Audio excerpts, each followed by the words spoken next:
ప్రభుత్వాలు ఎంతో ప్రతిష్టాత్మకంగా మధ్యాహ్న భోజన పథకాన్ని నిర్వహిస్తున్నాయి. ప్రభుత్వ పాఠశాలలో చదివే విద్యార్థులకు కడుపు నిండా భోజనం పెడుతున్నాయి.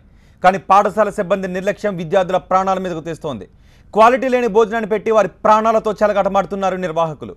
హర్యానాలో ఓ స్కూల్లో మధ్యాహ్న భోజనంలో పాము కనిపించింది. మీరు విన్నది నిజమే. ఆ దృశ్యాలు ఇప్పుడు మీరు చూస్తున్నారు. ఓ విద్యార్థికి వడ్డించిన అన్నంలో ఇప్పుడు మీరు చూస్తున్న ఈ పాము కనిపించింది. ఫరీదాబాద్లోని ప్రభుత్వ పాఠశాలలో ఈ ఘటన చోటు చేసుకుంది.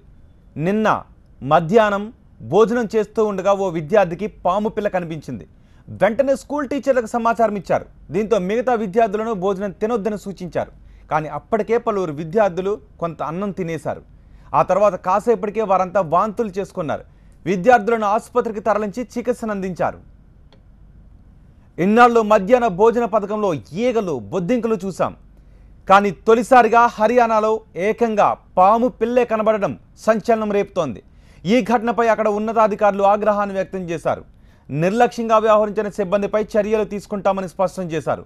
ఇలాంటి ఘటనలు పునరావృతం కాకుండా జాగ్రత్తలు తీసుకోవాలని సూచించారు. లేదంటే కఠిన చర్యలు తప్పవని హెచ్చరించారు.